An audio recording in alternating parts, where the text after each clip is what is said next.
3 سال کا عرصہ معمولی عرصہ نہیں ہوتا ہے دوستو۔ میں نے اس سے قبل بھی ماضی میں آپ کو شعب ابی طالب کے حوالے سے تفصیلات بتائی ہیں، تفصیلات میں نہیں جاؤں گا، لیکن ایک بات، صرف ایک بات آپ کی خدمت پہ رکھوں تاکہ آپ کو پتہ چلے کہ حضور سیدنا ابو طالب میرے اور آپ کے نبی پاک علیہ الصلاۃ والسلام کو صرف بھتیجا نہیں سمجھتے تھے، صرف اپنے بھائی کی آخری نشانی نہیں سمجھتے تھے۔ اگر صرف بھتیجا سمجھتے تو ساری صعوبتیں، مصیبتیں، پریشانیاں، آفتیں اپنے بھتیجے کے نام پر کوئی نہیں جھیلتا۔ دوستو یاد رکھنا، آپ کے اپنی فیملی ہے، آپ کی اپنی زوجہ مطہرہ ہے، آپ کے اپنے بیٹے ہیں، 8 سے 10 بچے سیدنا ابو طالب رضی اللہ تعالی عنہ کے ہیں، اور حضرت مولا علی ہیں، حضرت جعفر ہیں، حضرت عقیل ہیں، ایک لمبی طویل فہرست ہے، حضرت طالب ہیں۔ یہ ساروں کو لے کر حضرت سیدنا ابو طالب خود محاصرے کے اندر خود داخل ہو جاتے ہیں، اور ایک وقت ایسا بھی آتا ہے کہ آقا و مولا علیہ الصلاۃ والسلام کی خدمت میں ہیں۔ اب دیکھیں، ام المومنین خدیجۃ الکبریٰ بھی ہیں، اہل بیت اطہار کے تمام ممبرز بھی ہیں، سیدنا ابو طالب بھی ہیں، جو بھی انتظام ہوتا خود اکیلے تنہا جاتے اور کر لے کر آتے۔ فاقوں میں گزرے، پیاس کی شدت سے بلکتے رہے، تڑپتے رہے نبی کے گھر والے۔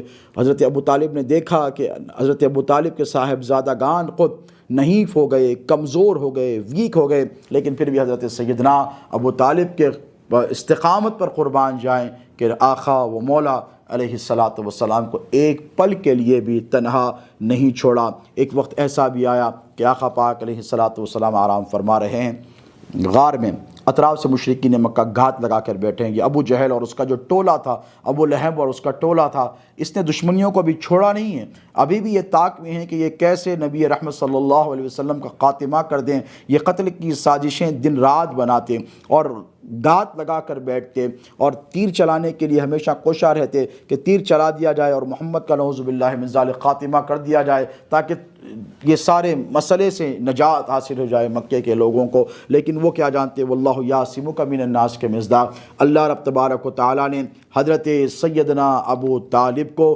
خود نبی پاک علیہ الصلاۃ والسلام کی حفاظت پر معمور فرما دیا تھا۔ حق سبحانہ و تعالیٰ قادر مطلق ہے، فرشتوں کو بھی مقرر فرماتا، جبرائیل سے، میکائیل سے، اسرائیل سے، اسرافیل سے کہتا کہ جاؤ ارد گرد میرے محمد کی تم حفاظت کرنا۔ نہیں دوستو، یہ حصہ حضرت سیدنا ابو طالب کا تھا۔ یہ حصہ اسی لیے ان کا تھا کہ حضور کی ولادت طیبہ سے لے کر حضرت سیدنا ابو طالب کے وصال تک، جسے میرے نبی نے عام الحزن فرمایا ہے، حضرت ابو طالب نے مصطفیٰ کو ایک پل کے لیے بھی تنہا نہیں چھوڑا تھا، ہمیشہ ساتھ رہا کرتے تھے، ہر معاملے میں ساتھ رہا کرتے تھے۔ جب کبھی حضور کی شان اقدس میں گستاخیاں ہوئی، آقا علیہ الصلاۃ والسلام کے جانثار چچا اور حضرت سید الشہداء سیدنا امیر حمزہ نے، ابو جہل ہو کہ ابو لہب ہو کہ عتبہ ہو کہ شیبہ ہو، انہوں نے خود آگے بڑھ کر ان کی مدافعت کی ہے، ان کو مارا ہے، پیٹا ہے۔ اس کے بہت سارے انسٹنسز آپ کو تاریخ کی کتابوں میں مل جائیں گے، میں اس طرف ابھی نہیں جاؤں گا۔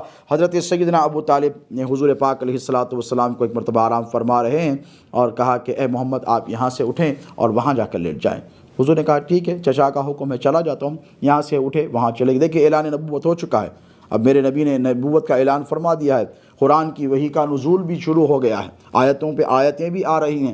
ایسا نہیں ہے کہ کوئی میرے نبی کا حکم دے کہ آپ ادھر نہیں بیٹھیں گے، وہاں بیٹھیں گے۔ ہے کسی کی مجال جو حضور سے کہے کہ آپ یہاں نہیں بیٹھیں گے، وہاں بیٹھیں گے، آپ کو وہاں نہیں سونا ہے، وہاں پر سونا ہے؟ نہیں، کوئی کسی کی ہمت نہیں ہے جائے کہ حضرت سیدنا ابو طالب یہ کیسے کہہ رہے ہیں؟ اسی لیے کہ حضور پاک علیہ الصلاۃ والسلام ان سے بے پناہ محبت فرماتے ہیں۔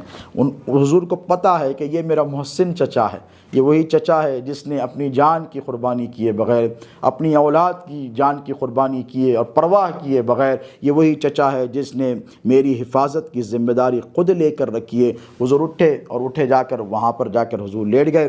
اس کے بعد پھر تھوڑی دیر بعد حضرت ابو طالب بے چین و بے قرار ہو کر پھر آتے ہیں اور پھر آ کر کہتے ہیں کہ محمد آپ یہ نہیں، آپ وہاں پر لیٹیں گے۔ حضور نے دیکھا ایسے، کہا یہ رات کے آخری حصے میں کیا تماشا لگا رکھا ہے، کبھی کچھ نہیں فرمایا، کہا ٹھیک ہے آپ کا حکم ہے تو میں وہاں پر چلا جاتا ہوں۔ دیکھیں کہ یہ ایمان کا اعلیٰ معیار ہے۔ حضور کو پتہ ہے کہ یہ میرا وہی چچا ہے جس نے مجھ پر ایمان ہی نہیں لایا، بلکہ یہ سارے میرے کنبے کی، میرے دین کی نصرت اور اعانت کر رہا ہے، یہ میرے دین کی خدمت کر رہا ہے۔ حضور نے کچھ نہیں کہا، ٹھیک ہے اوکے آپ جیسا کرتے ہیں چلے گئے، لیکن ایک دن سوال کر ہی دیا اور کر کہا کہ چچا ام محترم، میں دیکھتا ہوں کہ میں جب سوتا ہوں تو آپ مجھے یہاں سے اٹھا کر وہاں سلاتے ہیں، وہاں سے اٹھا کے وہاں سلاتے ہیں، کیا ماجرا ہے؟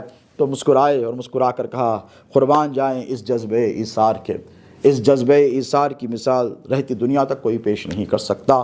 حضرت سیدنا ابو طالب مسکرائے اور مسکرا کر کہا کہ اے محمد کیا بتاؤں میرے بھتیجے، بات اتنی سی ہے کہ آپ جب آرام فرماتے ہیں تو مشرکین مکہ، کفاران قریش گھات لگا کر آپ کو دیکھتے رہتے ہیں، اور وہ طاق میں ہوتے ہیں کہ جب آپ سو جائیں تو آپ پر حملہ کریں، تیر چلا دیں۔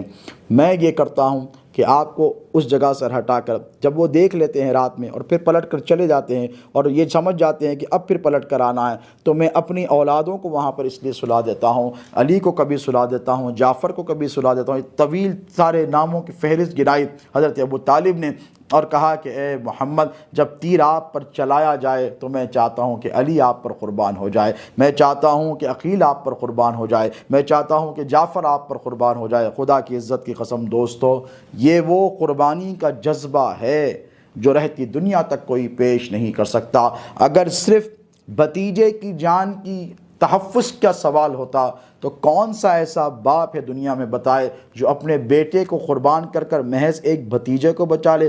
نہیں دوستو، حضرت ابو طالب کو پتہ تھا کہ میں اپنے بھتیجے کا تحفظ نہیں کر رہا ہوں، بلکہ میں خاتم النبیین کے نام پر، ان کی ناموس پر، ان کی ذات پر اپنی اولاد کو قربان کر رہا ہوں۔ اللہ اکبر۔ یہ بہت سارے ایسے کمالات ہیں حضرت سیدنا ابو طالب رضی اللہ تعالی عنہ کے، جنہیں ہم گناتے چلے جائیں، بتاتے چلے جائیں، کبھی ختم نہیں ہوں گے۔ لیکن وہ جو معترضین ہیں وہ تو معترضین ہیں ہی، اور وہ تو ہمیشہ اعتراض کرتے ہی رہتے